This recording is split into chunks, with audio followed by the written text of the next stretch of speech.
Olá, vamos lá, vamos ver se agora melhora o áudio. Dinâmica, vítima, estou escrevendo aqui o tema da live. Nas relações,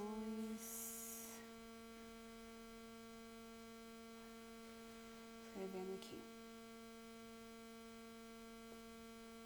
Veja se o áudio está ruim.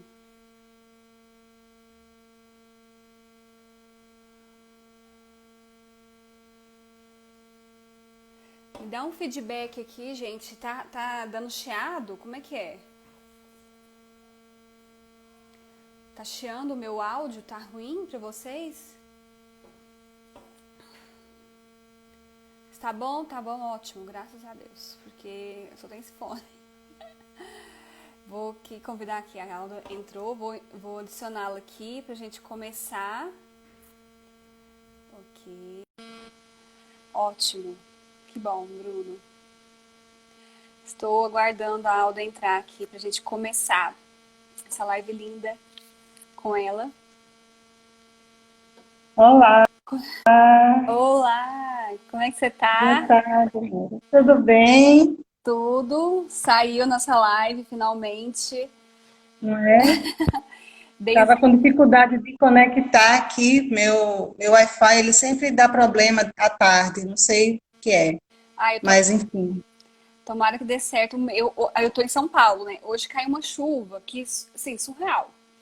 Aí Ah, já começou a ficar meio assim a internet. Mas tá bom, vamos com o 3G, se for o caso, né? Mas eu tô feliz. Eu encerrei porque tava dando ruído, não sei se tá dando ruído, acho que não.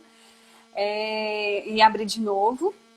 Mas estou muito feliz que você aceitou, que deu certo, que desde a sua última palestra eu fiquei muito mexida, né? Porque você trouxe um tema muito relacionado a isso que a gente vai abordar hoje. E aí eu fiquei assim, nossa, isso aí a gente tem que abordar mais vezes, a gente tem que discutir, porque tem até uma certa polêmica. Mas antes disso, eu vou te apresentar aqui pro pessoal, né, que fazer uma apresentação rápida. Você é juíza, né? A Alda é juíza da Nona Vara de Maceió, Alagoas. Tenho muita vontade de conhecer.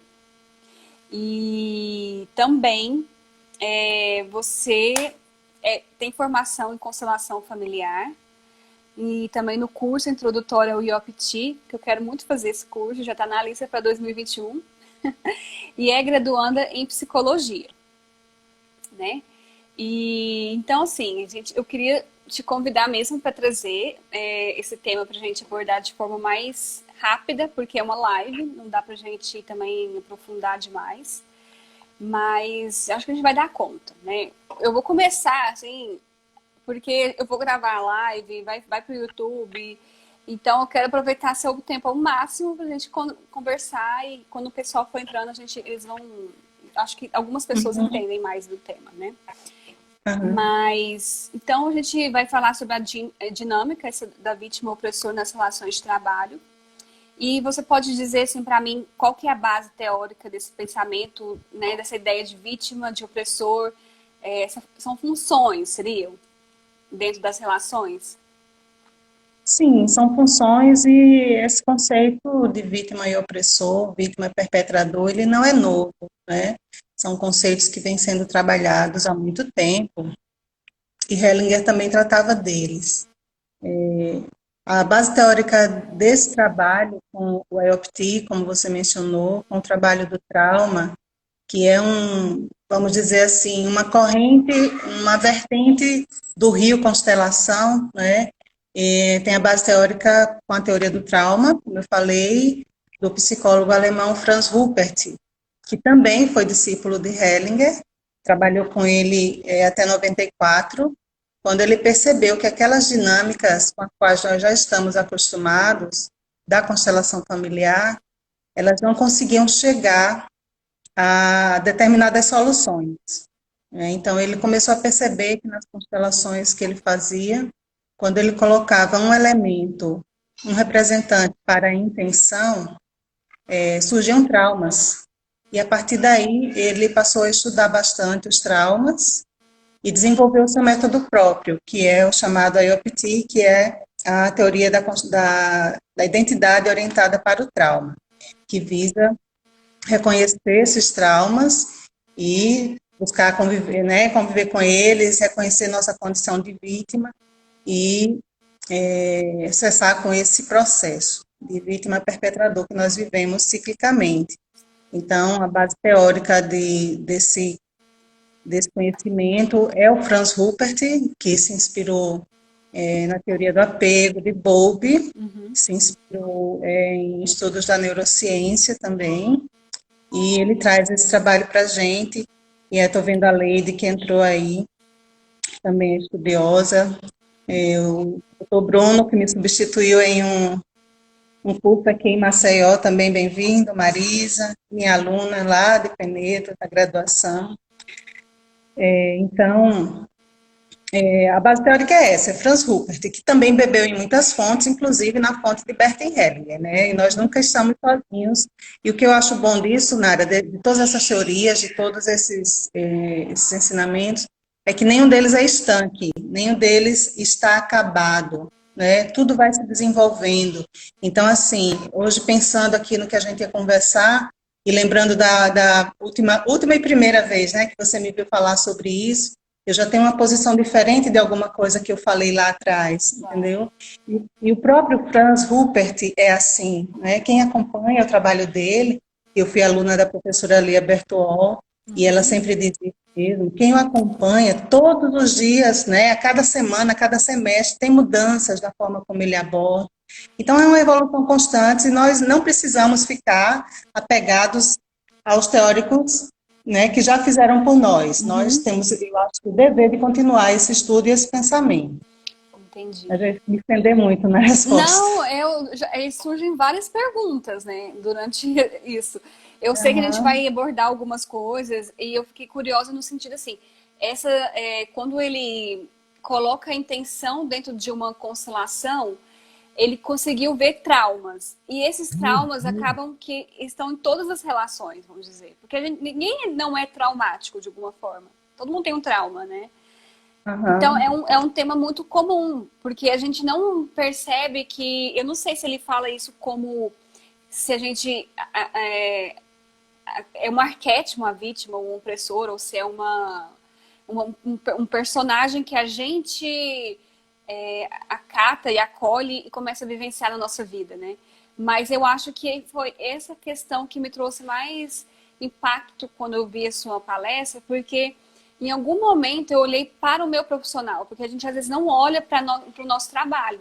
A gente acha que tudo que acontece nessa parte sentimental acontece mais na vida pessoal, mas ela influencia muito nas nossas escolhas de trabalho, do que acontece né, nessa parte profissional, porque faz parte da gente, né? Então, assim, o que eu queria ver com você, a princípio, a gente vai continuar aqui o nosso roteiro, igual eu te falei, eu quero ouvir mais do que falar, mas o que seria a vítima, como o Ruppert define a vítima?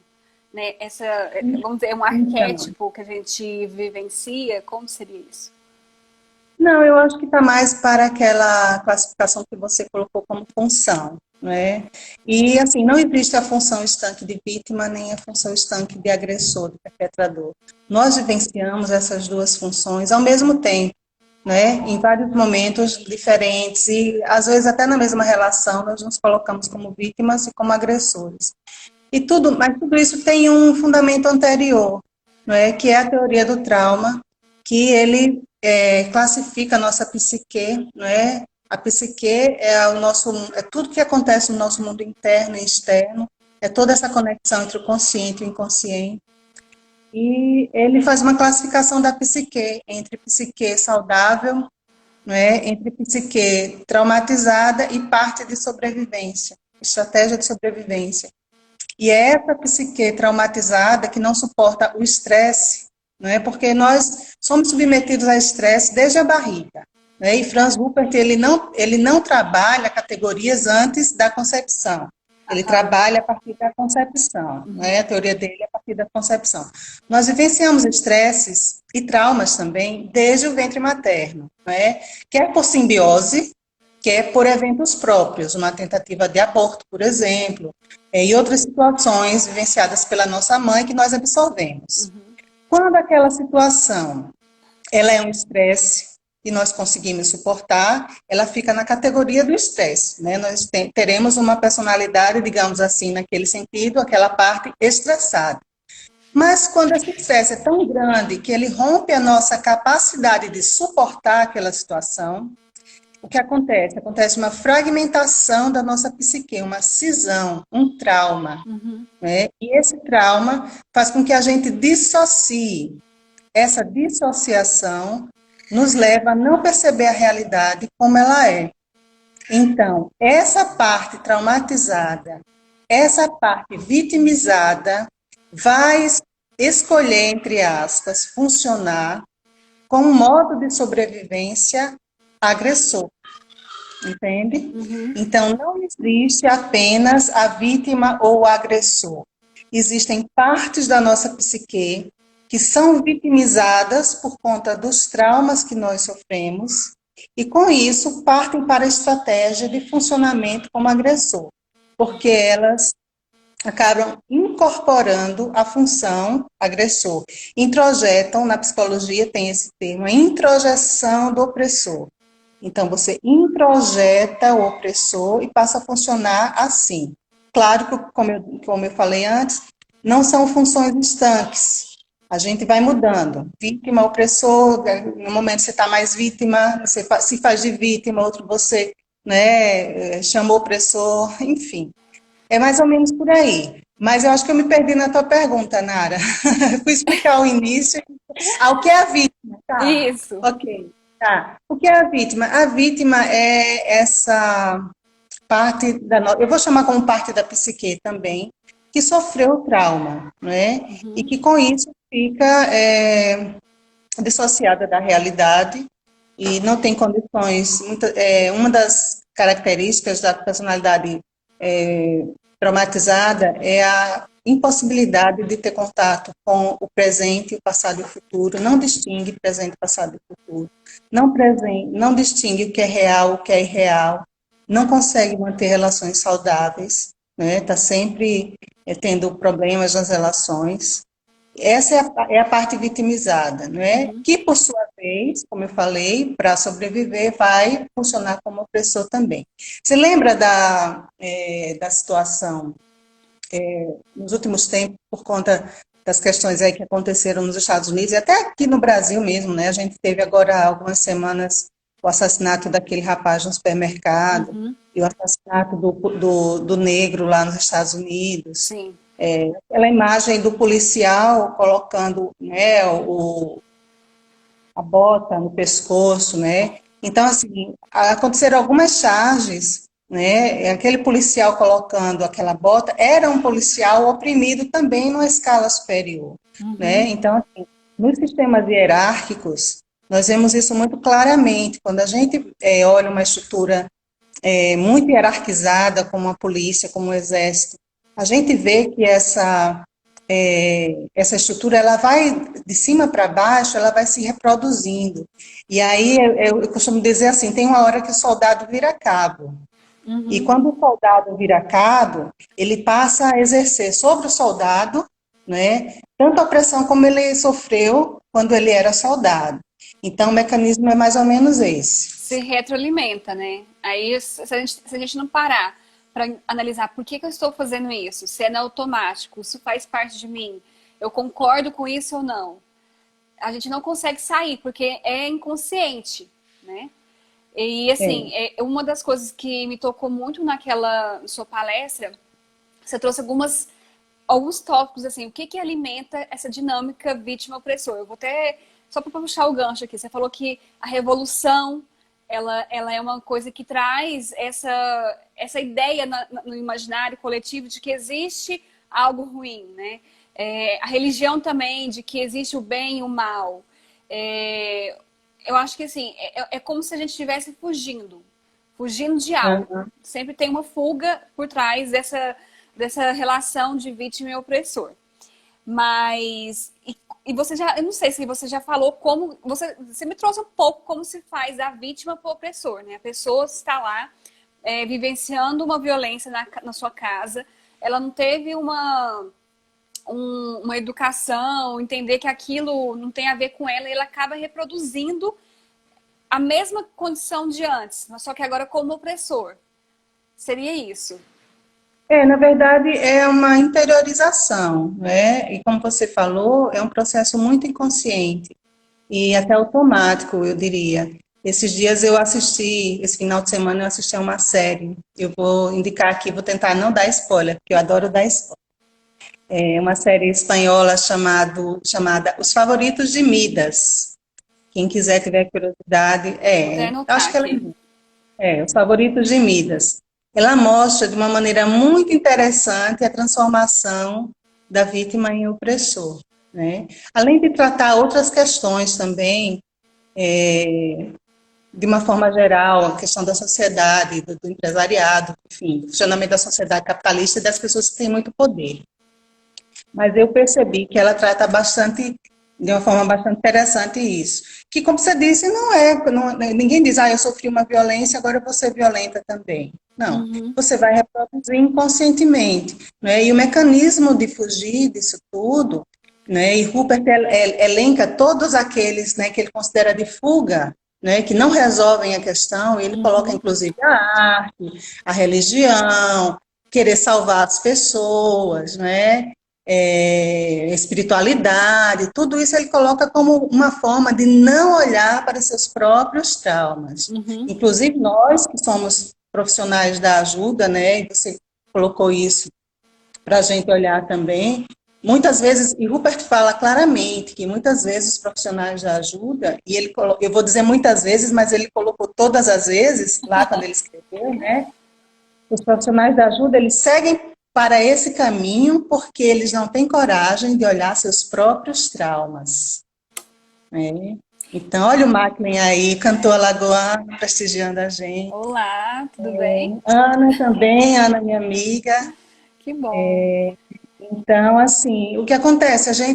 Então, essa gana de ajudar, ele coloca, e o Rupert é aquele alemãozão duro, né? Aham. Ele é um doce, mas assim, quando ele parte para o pensamento teórico dele, ele é rígido, Uhum. né? Como todo bom alemão, ele é muito rígido. Então ele coloca assim: não adianta você partir para ajudar todo mundo, fazer caridade, benevolência. Isso não resolve.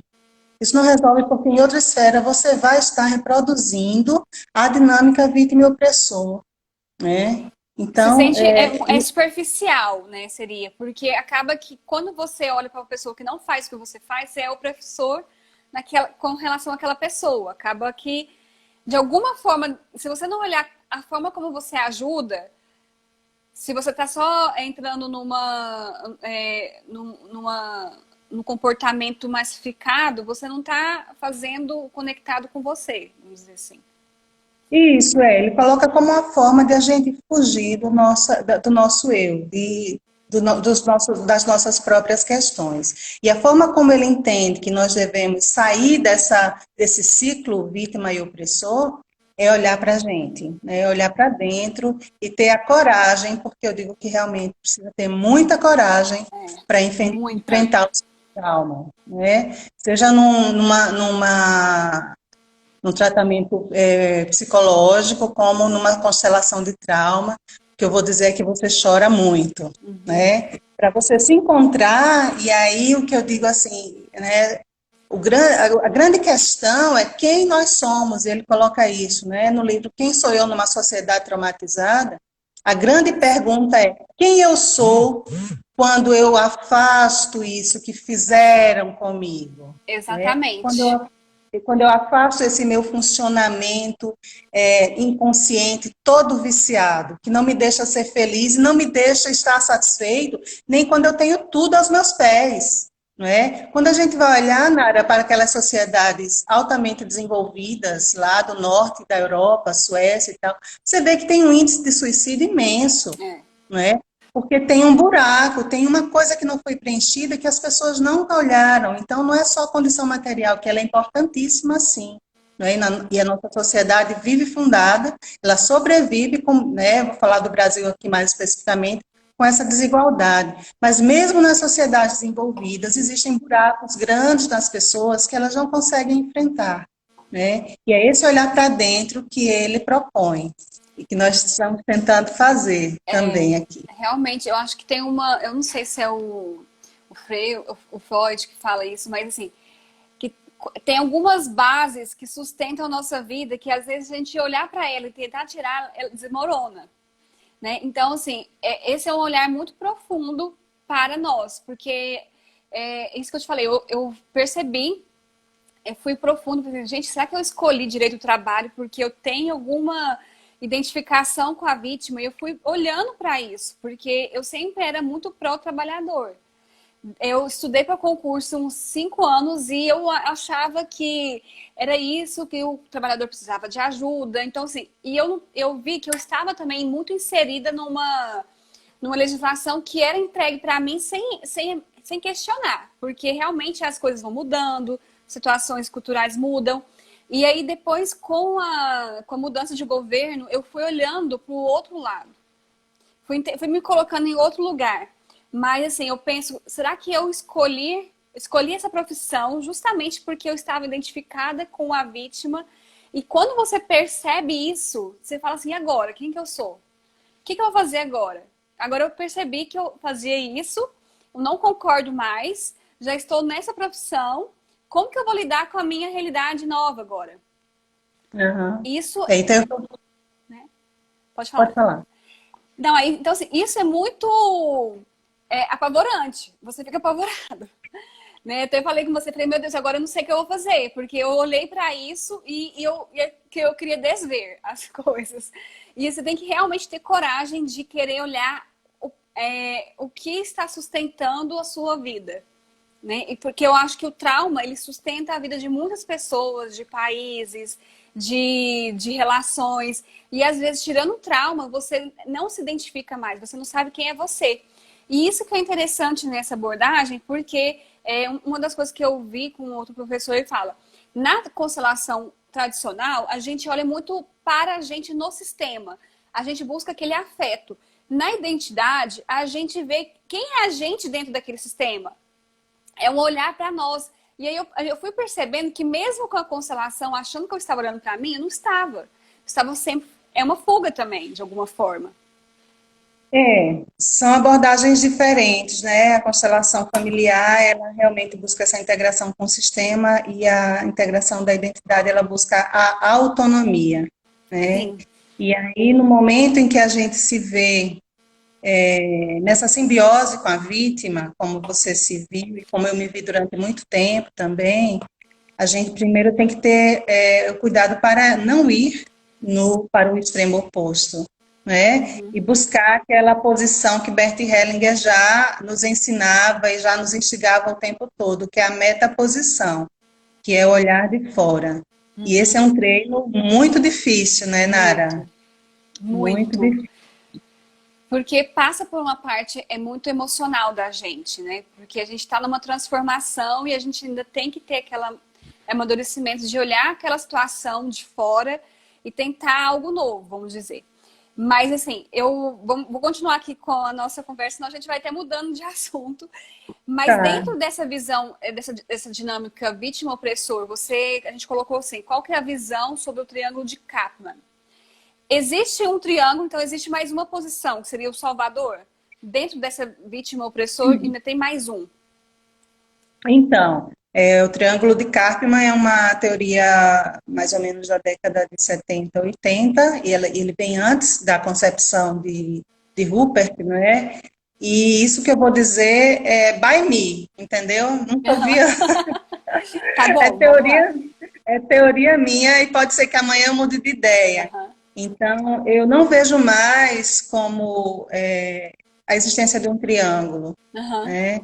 Eu não vejo mais aquelas posições, para quem está por aqui e ainda não se identificou com o tema. O triângulo de Karpman seria um triângulo de funcionamento das pessoas enredadas, das pessoas emaranhadas, como diria Bert Hellinger, parte da análise transacional, né, nas posições de salvador, vítima e agressor ou perpetrador, né? Eu não vejo mais assim, eu vejo só como vítima e agressor nesse intercâmbio que a gente faz Uhum. continuamente.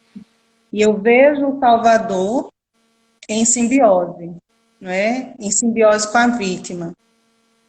E no momento em que ele, aí o que eu vou falar aqui é diferente do que eu falei da outra vez, Tá. né? No momento em que ele está em simbiose com a vítima, ao mesmo tempo ele também, quando ele está exercendo julgamento sobre a outra parte, que ele considera o opressor, ele também está sendo opressor com a outra parte, né? Então você Entendi. imagine, não é? Você imagine um advogado que toma as dores da sua cliente, como acontece muito, né? Você é uma advogada mulher, passou por uma separação, vamos supor, né? Passou por uma separação traumática, seu ex-marido não pagou a pensão, você pega uma cliente na mesma situação, ao invés de você tratá-la daquela forma mais, digamos assim, entre muitas aspas, neutra, você pega as dores dela como se fossem suas, né? Você que seria a salvadora naquela relação. Porque o advogado sempre vai cumprir, de certa forma, se né, a função de salvador, ele é contratado para isso. Você pega as dores dela, se enreda com a vítima e vai querer o quê? Acabar com a outra parte, não é? Como se fosse você a vítima ali naquela situação. Então, isso é muito comum. Então, nós como juízes, né, eu vou dizer, quantas e quantas vezes eu já me enredei com a parte que eu considerava que era vítima, Sim. né? E não existe apenas uma parte vítima. Cada um olha a vítima, escolhe a vítima de sua preferência, né? Para cada um, de acordo com a sua história, com a sua formação, ele vai olhar para o reclamante e achar que ele é a vítima, outro vai olhar para o reclamado, coitadinho, dono da empresa, que está ali tentando dar emprego, pagando imposto, e vai olhar que ele é a vítima, né? Sim. Então, cada um vai olhar e vai, se estiver nessa função de salvador, Uhum. né? Que é o que eu considero uma função simbiótica e não uma função independente, né? Ele vai exercer nessa relação tanto a função de vítima, quando ele se enreda simbioticamente, como a função de opressor. E é Sim. esse o nosso grande, né? E é esse o Sim. nosso grande trabalho, é sair dessa posição, Sim, entendeu? eu entendi, assim, é uma vítima, vítima opressor com poder na mão, vamos dizer, o Salvador. Né? Porque ele tem uma, pelo menos internamente, ele acha que ele tem um poder de resolver aquilo, ou para uma das partes, mas não vê que, na verdade, o papel é o mesmo, só que com poder. Eu vejo isso É, porque eu estava falando até hoje, eu estava fazendo eu participo de um grupo de ordens de ajuda da OAB de São Paulo, e a gente estava falando sobre o livro, né? O tanto que é difícil quando você realmente dá autonomia para o cliente, você falar assim, eu estou dando poder que eu teria, porque assim, ele não sabe que eu poderia influenciar muito mais uma decisão dele, ou então passar por cima da vontade dele, mas assim, quando você tem que devolver para ele, aí eu percebi, gente, eu tinha um poder, assim, é dado um poder pra gente, e quando você abre mão dele, é que você percebe o peso que ele tem, é. né? É interessante é que quem exerce esse poder, muitas vezes, ao invés de ajudar, acaba atrapalhando, Sim, né? Porque acaba tirando das mãos do outro a responsabilidade que é só dele, não é verdade? sim, A parte deve ser orientada, esclarecida de todas as circunstâncias, mas o poder é dela, não é? sim. E eu vejo muitos advogados, ou por interesses próprios, às vezes, ou porque estão muito enredados com essa função da vítima, muitos advogados atrapalhando seus clientes, Sim. né? Como muitos juízes também atrapalhando as partes, né? Quando se colocam de forma intransigente para não homologar determinado acordo em que ele acha que não está de acordo com a sua justiça Então, subjetiva, com eu o seu passei conceito de justiça. Eu passei por isso esses dias, justamente num acordo trabalhista judicial. Eu parei e pensei, será que eu dei o meu melhor? Será que ele entendeu que ele está abrindo mão de direitos? E aí eu tive que me colocar assim, ele veio até mim pedindo o quê? Né? Ordens de ajuda, você dá o que ele pede. Eu fiz a minha parte de advogada, esclarecer, Mas ele não pediu isso. A recompensa dele não vai ser só financeira naquela situação. Ele tem uma recompensa outra que ele já atingiu. Então, a financeira não é a única solução. Então, é difícil para mim, enquanto advogada trabalhista, olhar para situações que eu acho que é injusta né, e que a lei está ali dando um parâmetro que não é, e onde que eu me coloco nisso? É muito complicado porque, por outro lado, a gente também tem deveres, né? Tanto o advogado como o juiz, eles juram e prometem defender a Constituição. Nós temos um sistema legal de proteção, vamos falar do direito do Sim. trabalho, temos um sistema legal que visa equalizar essas relações, que visa diminuir a desigualdade social, né? Que o direito do trabalho tem uma função social. E aí é muito difícil, esse é um conflito, Nara, que eu ainda não resolvi na minha cabeça, sabe? Que O bom, eu quanto, falo que bom, porque eu também estou com esse conflito. o quanto que a gente deve usar esse poder que a gente tem, né, para fazer valer a Constituição, às vezes em detrimento da vontade da parte, né? Porque nós estamos, na maioria das vezes, vamos falar da questão do trabalhador, né? Diante de uma situação de opressão máxima, né? Uhum. Acho que você concorda. Ele está ali porque ele precisa receber aquele alvará o mais rápido possível para ir comprar comidinha para os filhos dele, Sim. né? Então, assim, situação mais opressora do que essa, só a morte, talvez, né? Ou, sei lá, uma agressão física.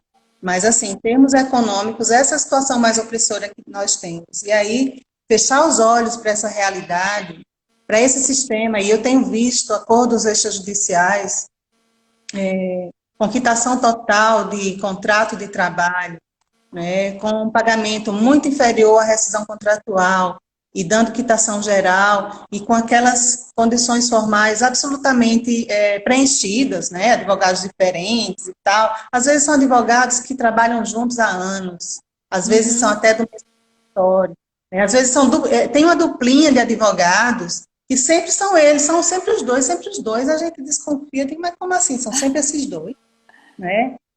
E aí é muito complicado, sabe? Esse realmente é uma equação que eu ainda não fechei na minha cabeça. E aí eu vou seguindo a minha sensação. É a minha Sim. sensação, é o que eu percebo. E aí a gente vai interrogar, vai olhar no olho, vai escutar e vai ver. E às vezes o jeito é homologar mesmo e chorar depois, fazer de conta que não fez aquilo. Mas a gente se vê enquanto órgão da justiça nessa posição, né, que hoje em dia é muito, eu vou dizer assim, muito agressiva com os direitos, né? Ela é muito desconstrutiva do arcabouço de direitos sociais que Uhum. nós construímos durante tantos anos, que a sociedade construiu há tantos anos, né? Então, ainda é difícil para mim. Eu também, assim, é novo esse comportamento de dar uma responsabilidade, autonomia para o trabalhador, sendo que eu estava identificada há muitos anos com a vítima, né? E tem uma legislação muito protetiva que me dava mais reforço para isso. E hoje, com essa postura diferente, sistêmica, e não muito agressiva, que eu acho que também existia uma opressão, né? Igual você falou. Eu estava do lado do trabalhador e estava, de alguma forma, oprimindo o empregador. Isso é muito difícil porque é muito desconstrução para mim, né? De comportamento, qual que é a base legal que eu posso fazer isso. E assim, coletivo também não está tão desperto para essa nova nesse novo comportamento. Então, assim, é desafiador para quem está, né, se despertando dentro do direito, ainda mais do trabalho. Mas, Uhum. assim, essa dinâmica de vítima opressora, se você poderia dizer, existe uma solução para isso? Então, a solução que o professor coloca é a gente enfrentar, né? Enfrentar os próprios traumas, reconhecê-los, acolhê-los, sentir a condição de vítima. Segundo Rupert, a lei de estar aí vai me ajudar. Só quem sente a condição de vítima e vivencia a condição de vítima pode deixar de ser opressor, entende? Para deixar de reproduzir o comportamento. Então, é um trabalho individual, né? E eu brinco, né? Você me falando, a gente não pode colocar todo mundo assim no estádio do Maracanã e dar uma solução geral para todo mundo, não, não dá, né? É, Ele não tem uma solução ainda coletiva, mas o que ele diz é que cada um tem que se trabalhar e olhar para as suas próprias questões.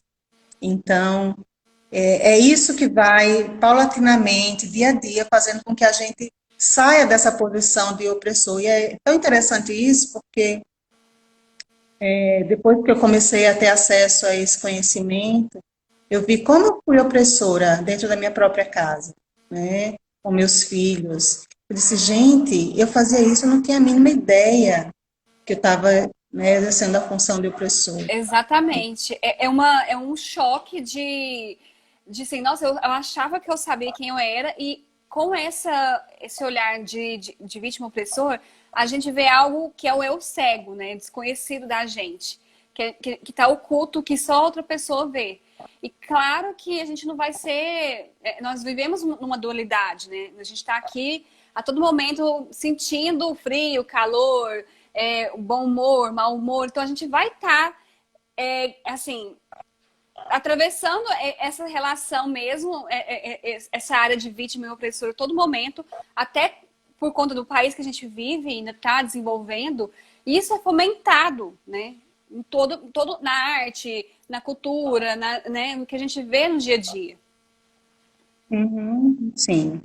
E esse, Estamos aí, né? Ainda bem que as coisas já estão chegando para a gente ter acesso e tentar modificar e tentar melhorar. E aí eu gosto muito de um filósofo italiano, quando ele diz que o problema da humanidade é falta de psicanálise, né? É falta de divã. E eu acho que isso a gente pode ver muito claramente com nas certeza. manchetes do UOL e dos jornais por aí. Sim, e assim, você falou, ó, não tem como a gente pegar uma solução para todo mundo, porque realmente cada um está no estágio, está se conhecendo. Mas, como a gente está falando de relação de trabalho, a gente pode olhar um pouco para o nosso país, assim, o que é o direito do trabalho e como essa relação mesmo de vítima e opressor acontece de acordo com o que a gente viveu historicamente, né, com a escravidão, e depois veio uma legislação mais protetiva, e existe essa ideia de, não é uma ideia, mas assim, a gente vê em vários governos, estudando mesmo a história do direito do trabalho, aquelas tentativas de trazer mais liberdade econômica, né, de flexibilizar, desregulamentar. E assim, dentro da sua experiência como juíza, você consegue ver que a gente, por conta dessa legislação, dessa história do Brasil com relação ao trabalho, a gente tem mais identificação com a vítima ou com o opressor, qual que está mais assim pesando, né? Então, eu vejo que nós somos um povo com pouca identidade, né? Porque nós temos uma história de formação no mercado de trabalho. E eu vou excluir o sul do país, que teve uma formação diferente, né? Em determinado momento recebeu os imigrantes que ocuparam o território para povoá-lo e para desenvolvê-lo, mas, exceto isso, norte, nordeste, parte centro-oeste, até o sul também, até o sudeste, nós temos o nosso trabalho desenvolvido na mão de obra escrava. E se nós temos 520 anos de descobrimento, desses 520 nós temos 350 anos de tráfico negreiro, né, de trabalho escravo.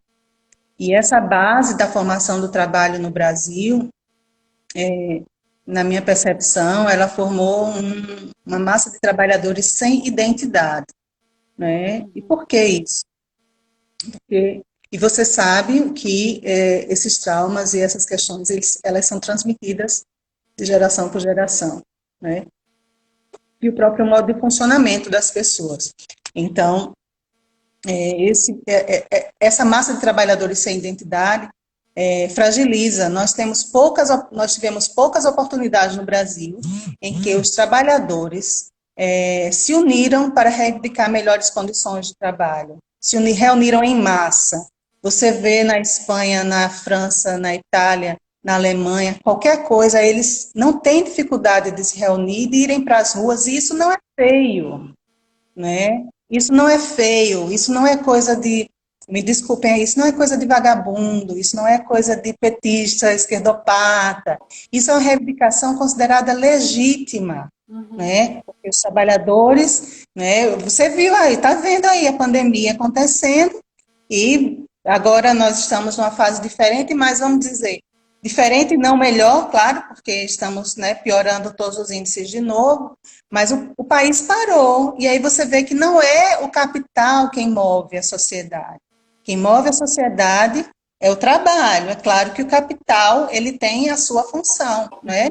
Mas o motor é o trabalho. O motor é o trabalho.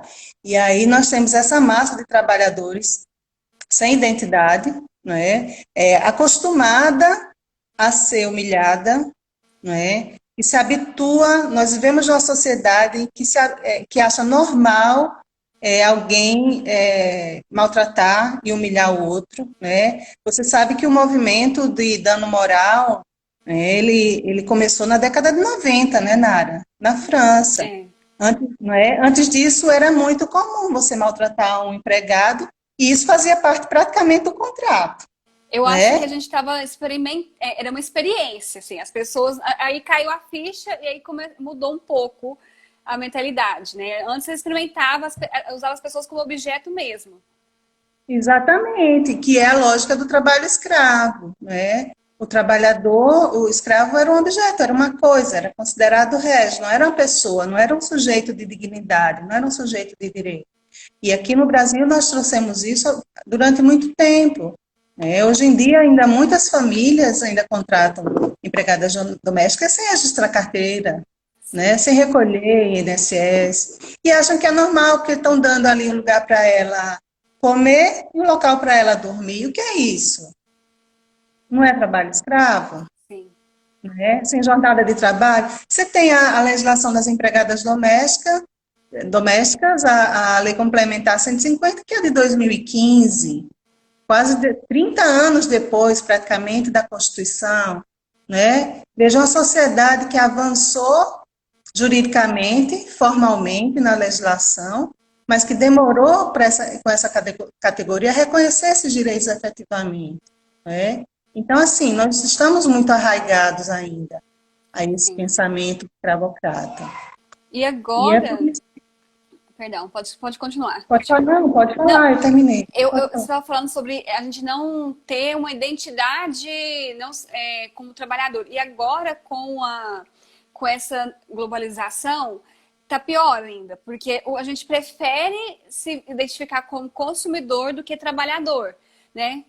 Então, assim, se você falar, eu sou trabalhador, isso é pejorativo, né? Uhum. E mas hoje é muito mais. Você se tornou um consumidor. Você não é um trabalhador. Você tem que ter as coisas.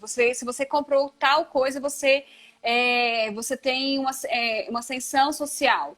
Então existe uma descaracterização do que é o trabalho, o valor de trabalho também, né? Por que ele é importante? E assim, e mexe tanto com o emocional das pessoas. Eu hoje mesmo atendi uma pessoa que estava trabalhando sem carteira e a pessoa está alegando que ela aplicou uma fraude e ela está assim, sem receber o salário e não consegue provar. Então ela fica muito na mão do empregador ali, numa situação que ela precisa do dinheiro para comer.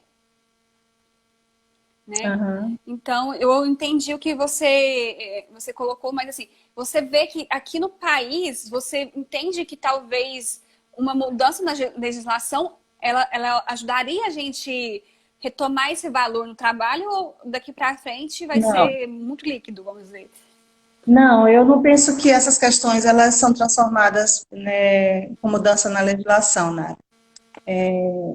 O direito já dizia Yeren, né, lá nos mil e não sei quanto, que eu não me lembro mais, o direito é feito de luta, não é? E quando a gente vai para a teoria crítica dos direitos, a gente percebe que a formação dos direitos fundamentais, dos direitos humanos, toda ela veio em decorrência de lutas. E quando a gente tem uma sociedade toda fragmentada, e a cada dia mais fragmentada, e a terceirização, por exemplo, é um fenômeno que desagrega muito os trabalhadores, né? Essa questão de empresas sem local, né? Você sabe que você liga, se você tiver um Kindle e ligar para assistência, você vai ser recebida. Eu tive essa experiência pessoal. Eu fui atendida por um empregado italiano falando português, entendeu? E eu não sei nem onde ele estava. Ele podia estar em Singapura, né? Mas o call center da Amazon, né, é assim, é um italiano falando português sem paciência comigo. Eu digo, nossa, eu vou desistir desse viagem porque está difícil, né? Você sabe que a desagregação é muito grande, né? A fragmentação e a falta de união com isso.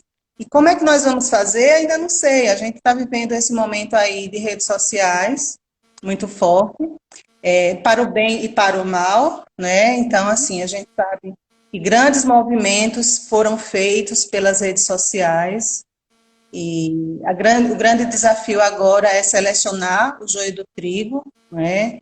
Isso é uma questão, acho que muito séria da atualidade que a gente precisa enfrentar, né? Campanhas eleitorais foram ganhas, presidentes foram eleitos com base apenas em redes sociais, tanto para o bem quanto para o mal, e é isso que a gente tem que enfrentar, porque os trabalhadores estão desunidos, fragmentados.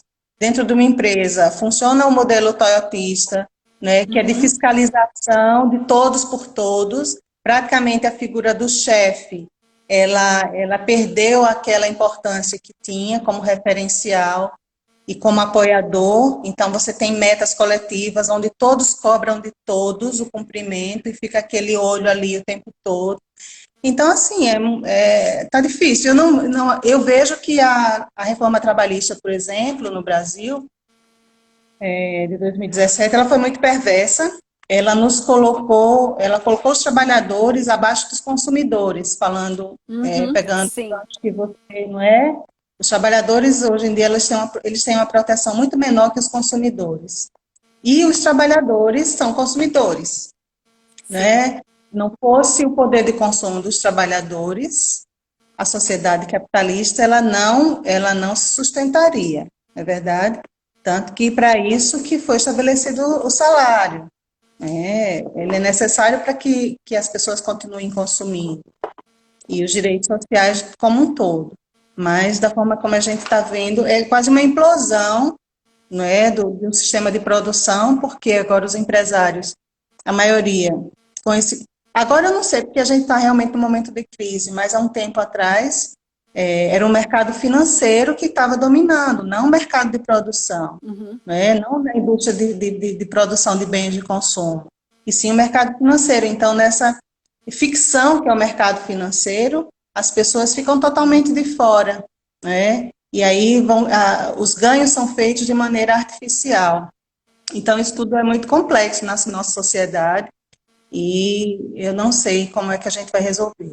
Se o sistema capitalista vai chegar ao fundo do poço e implodir, também não sei, né? Eu só sei que alguma coisa tem que acontecer diferente para as pessoas viverem melhor, né? Para a sociedade alcançar aqueles objetivos de justiça, paz social, de igualdade, né, diminuir as desigualdades regionais e sociais, enfim.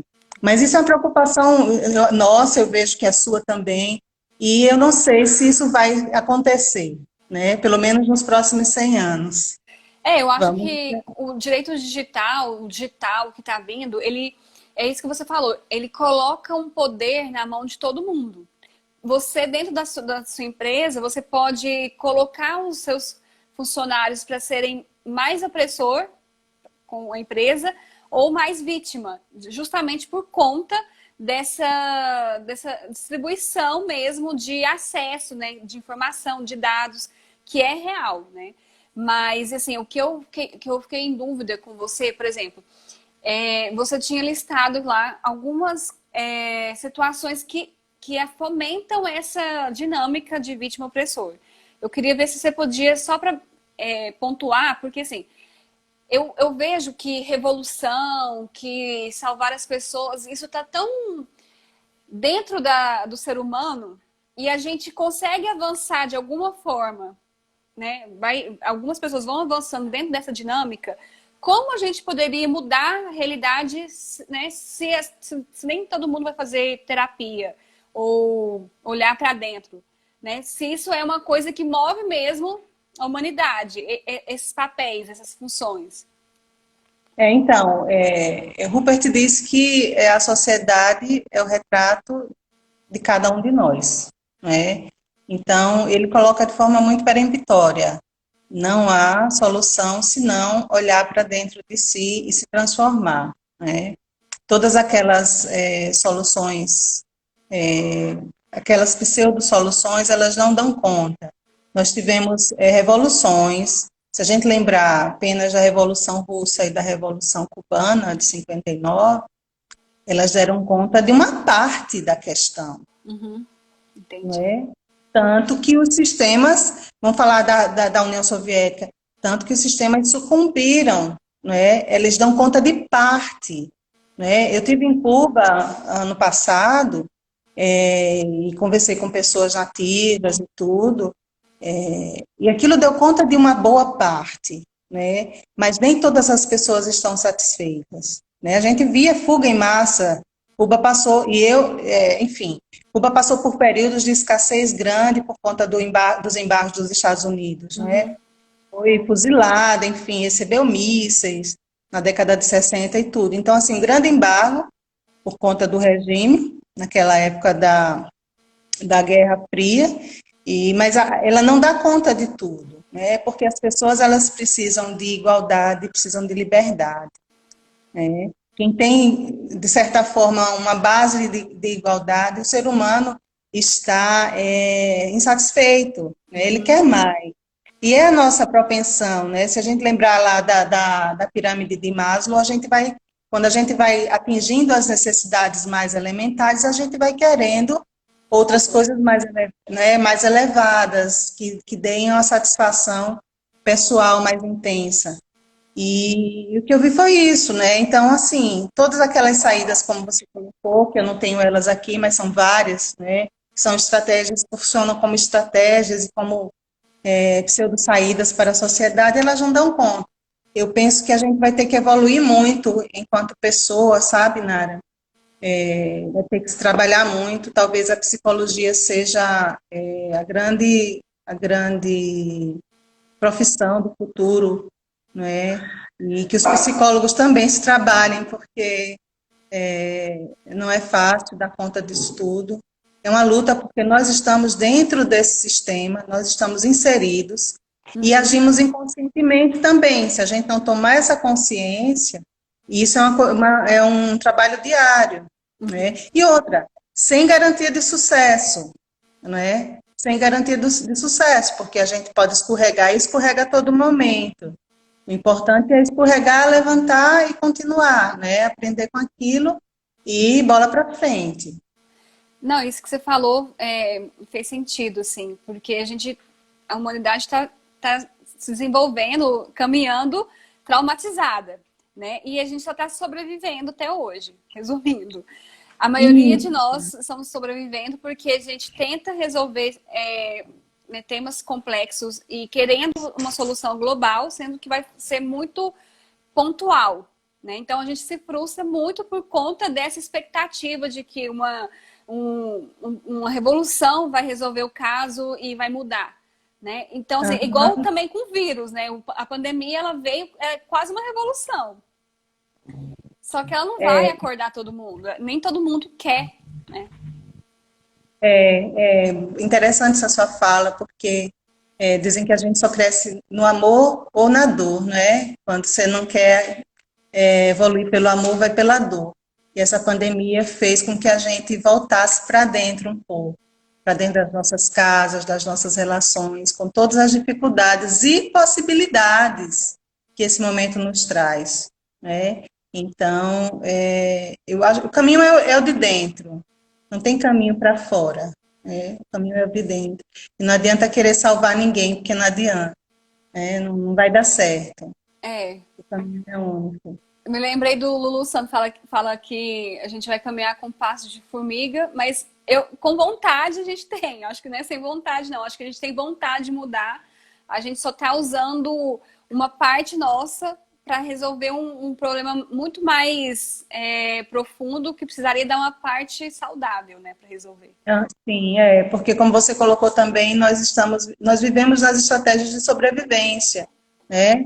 Em poucos momentos nós estamos agindo com a nossa parte saudável, né? E Nossa. o grande desafio é a gente agir com a parte saudável, né? Olha o meu cachorrinho aqui. Ele não está saudável hoje porque ele não saiu de casa.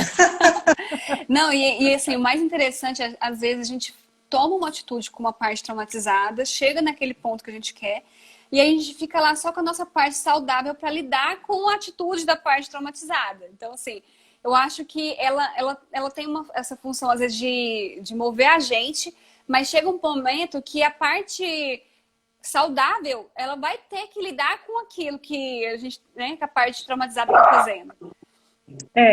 Mesmo quando a gente consegue sucesso com a parte traumatizada, a parte saudável vai olhar assim e vai dizer, pô, será que isso foi certo? Uhum. Né?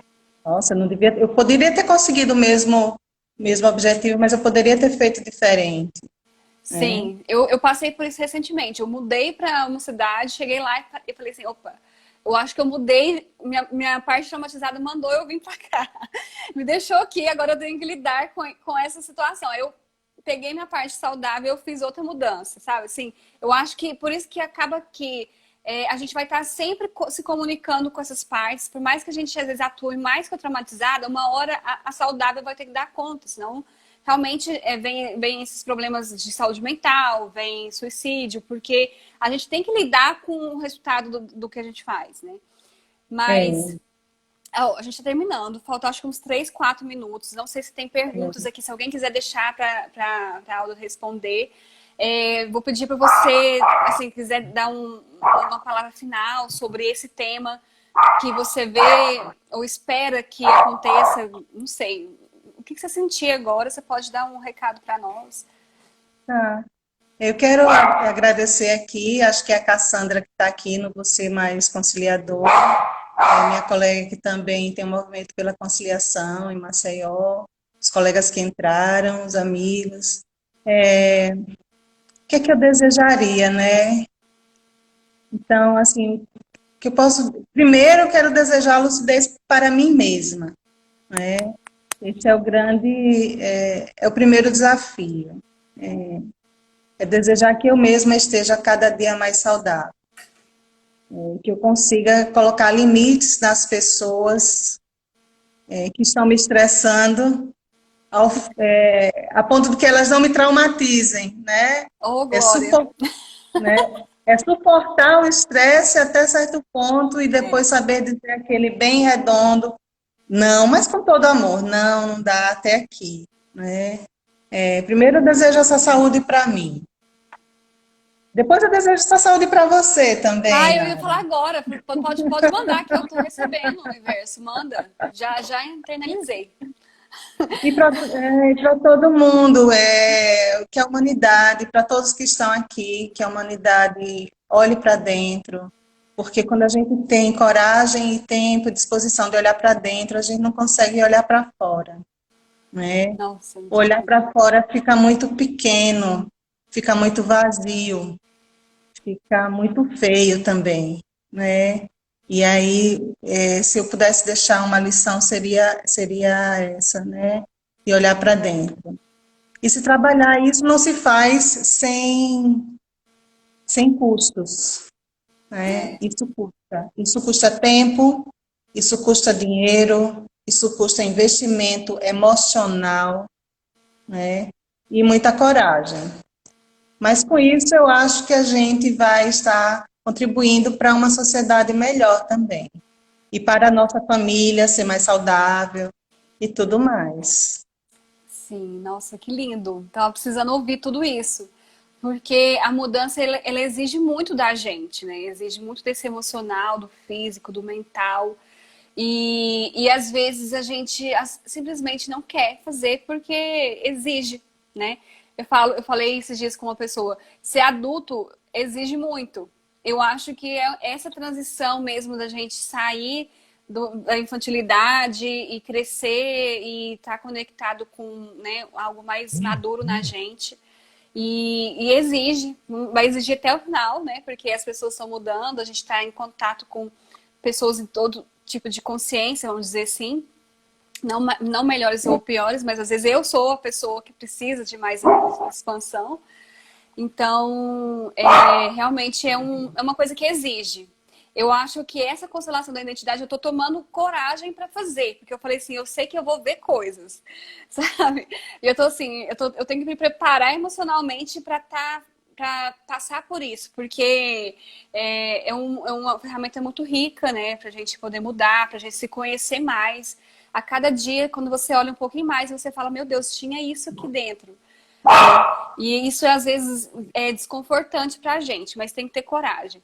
Mas eu agradeço muito todo mundo que escutou. Eu estava muito feliz de estar falando com a Alda hoje, porque é um tema que a gente realmente para olhar para nós.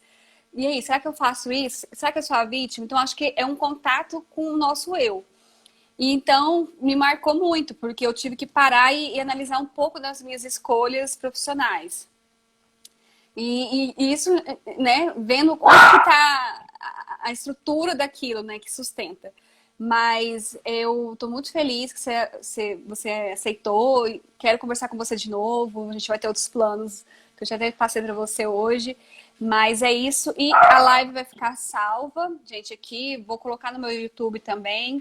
Quem quiser rever e passar alguma pergunta para a Aldo também, vocês podem passar, tá? Então é isso. Vamos terminar. Deve estar acabando em qualquer segundo aqui, tá? Então eu vou agradecer, mandar um beijo para todo mundo que esteve aqui.